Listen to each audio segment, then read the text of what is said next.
Lihat sini. Subuhnya 5.46. Perintah Qur'annya hafidhu 'alas shalawat, jaga waktu-waktu salat, tunaikan tepat waktunya. Jadi kalau Allah panggil 5.46, kita harus sudah siap di 5.46. Kalau Anda siap 5.46, itu artinya iman Anda masih standar. Standar iman. Ya. Tidak terlampau kuat, tidak juga lemah. Ya karena standarnya tepat waktu. Anda kerja misalnya, teman-teman, misal ada yang Anda bekerja di perusahaan, atau misalnya di KBRI dan sebagainya. Jam kerja jam 7, Anda datang jam 7, standar tidak? Standar. Kalau jamnya jam 7, Anda datang jam 6, hebat itu. Baik ya? Jadi kalau dipanggil subuh 5.46, Anda datang jam 5.46, berarti iman kita standar. Anda datang dari jam 4 misalnya. Ya tahajud dulu, Masya Allah, zikir dulu, istighfar dulu. Seperti Quran, surah ke-51, ayat 15 sampai dengan ayat 22-nya itu. Baik ya, ada yang tahajud dulu, kemudian istighfar, kemudian banyak berdoa kepada Allah, baru dipanggil salat subuh, kemudian sudah siap dia. Ini artinya iman Anda levelnya di atas standar, kuat iman Anda. At-Tirmidzi nomor hadis 414. Bukan Tirmidzi ya. Awas, bukan Tirmidzi, bukan Turmudzi, tapi At-Tirmidzi. Karena ini bukan nama aslinya, nama aslinya Muhammad. Nama aslinya Muhammad berasal dari Tirmidzi, dikenal dengan At-Tirmidzi.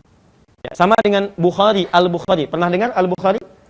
Baik, Al-Bukhari itu bukan nama asli. Nama aslinya Muhammad juga. Ya Muhammad punya bapak namanya Ismail, kakeknya namanya Ibrahim, kakek buyutnya Al-Mughirah, yang buyutnya Al-Bardizbah. Tinggal di Kecamatan Ju'fah, Kabupaten Bukhara, Provinsi Khorasan, negara Uzbekistan. Nah, saya mau tunjukkan rumus begini. Kalau Anda menemukan kalimat-kalimat al atau a ujungnya i, ini menunjukkan nama daerah. Jadi dulu kalau ada non-Arab datang ke Arab, dia tidak memperkenalkan umumnya dengan nama dirinya, tapi nama daerahnya. Ingin memberikan kesan bahwa Islam sudah sampai ke daerah saya, ini buktinya saya masuk Islam. Makanya Imam Al-Bukhari mengatakan, saya dari Bukhara, Bukhara tambah al di depannya, Al-Bukhara, ujungnya i, Al-Bukhari. Jelas? Baik, ada orang tua kita dari Banten, Imam Nawawi, Nawawi Al-Bantani, Ahmad Khatib Al-Minangkabawi, Syekh Yusuf Al-Makassari, Syekh Yasin Al-Padani, Abdul Somad Al-Palembang. Ya, Pak Imran misalnya umrah sampai dengan ke Mekah dari Cyberjaya misalnya, anak Imran Cyberjayai. Nah, itu sah, boleh. Ya. Tirmidzi nomor hadis 414. Dari Ummu Habibah, man shalla 12 raka'atan. Ya, man shalla 12 raka'atan. Siapa yang salat 12 rakaat fi yaumin wa lailatin, yang mengiringi salat fardhunya dari siang sampai malam. Arba'an qabla dhuhri, 4 rakaat sebelum zuhur. 4 rakataini ba'daha, 2 rakaat setelah zuhur. 4 tambah 2, 6. Rakataini ba'dal maghrib, 2 rakaat setelah maghrib. 8. Rakataini ba'dal isya, 2 rakaat setelah isya. 10.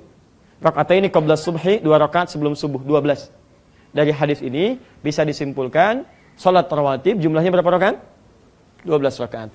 Tadi kita sudah kelewatan subuh, sudah terlewat zuhur. Kalau Anda hari ini ada yang terlewatkan, maka besok, mohon maaf, jangan kelewat lagi. Itu pun kalau besok masih hidup. Tuh. Jadi kalau merasa belum tentu hidup keesokan harinya, kalau ada waktunya jangan sempat Anda tinggalkan. Itu maksudnya. Baik. Kalau tidak sempat zuhurnya, sebelum zuhur 4 rakaat, Anda boleh mengerjakan 2 rakaat. Karena kadang-kadang di beberapa masjid, waktu sholat untuk sunnahnya tidak sepanjang waktu di tempat lainnya. Kalau Anda tidak menemukan bisa 4 rakaat, Anda cukup kerjakan 2 rakaat. Itu boleh. Hadisnya nanti di Al-Bukhari, nomor hadis 812, riwayat Ibnu Umar radhiyallahu taala anhuma. Hafidtu min Rasulillah sallallahu alaihi wasallam 10 rakaat. Saya pernah hafal salat sunnah dari Nabi 10 rakaat. Raka'ataini qabla dhuhri, 2 rakaat sebelum zuhur. Yang lainnya sama. Jelas? Baik, satu misal ini. Maaf, salat mutlak. Ini dibagi 2. Mohon izin, ada yang dekat waktunya dengan salat fardu, ada yang jauh waktunya dengan salat fardu. Salat mutlak itu adalah salat yang tidak terkait langsung dengan salat fardu. Ya, walaupun waktunya bisa berdekatan atau berjauhan dengan salat fardu. Yang berdekatan, misal, maaf, salat sunnah sebelum asar. Ada salat sunnah? Halo? Ada? Pernah dengar? Berapa rakaat? 2, kemudian yang lainnya? 4, yang bilang 2 angkat tangan. Baik, yang 4? Sisanya wallahu alam. Baik. Baik. Kembalikan sini. Dari mana tahu dalilnya ada salat sunnah sebelum asar? Anda bisa buka di Abu Daud, hadis riwayat Abu Daud. Abu Daud itu nama aslinya Sulaiman, dari Sijistan, dikenal dengan Sulaiman As-Sijistani. hafal 500.000 hadis. Tidak hanya hafal, tapi lisannya lunak mengucapkan hadis. Kalau ditanya ini sahih, ini dhaif, ini palsu. Saking lunaknya kata Ibnul Qayyim Al-Jauziyah, kalau dulu ada nabi bisa melunakkan besi dengan tangannya dikenal dengan Nabi Daud, maka Anda adalah Abu Daud, bisa melunakkan hadis dengan lisannya. Sejak saat itu dikenallah dengan nama Abu Daud. Nomor hadis 1257. Dari Ibnu Umar radhiyallahu taala anhuma, rahimallahu ra'an shalla qabla al-'asri arba'an. Allah akan merahmati, lihat, nggak ada kaitan langsung dengan sholat fardunya, tapi ada pahala khusus dalam sholat ini, walaupun waktunya dekat dengan sholat fardu. Rahimallahu ra'an, Allah akan merahmati seseorang, shalla qabla al-'asri arba'an, yang sholat 4 rakaat sebelum asar. Jadi sebelum sholat asar itu, ada sholat sunnah 4 rakaat, baik, disebut dengan sholat mutlak namanya. Paham sampai sini? Baik, kalau Anda ingin kerjakan, silahkan. Bisa 2 rakaat, atau 4 sekaligus. Sebelum maghrib, ada salat sunnah? Halo? Yang tidak ada angkat tangan? Yang ada angkat tangan? Baik, sisanya, wallahu a'lam. Baik, lacak lagi, temukan dalam hadisnya ada enggak. Mohon izin, ada malamnya, salat malam. Ya, ada tahajud, Quran surah ke-17, ayat 79 sampai dengan 81-nya. Ada qiyamul lail, Quran surah ke-73, dari ayat 6 sampai dengan ayat ke-20-nya. Ada kemudian besoknya setelah subuh ada syuruk, At-Tirmidzi nomor hadis 586. Ada salat duhanya di hadis Muslim nomor hadis 729.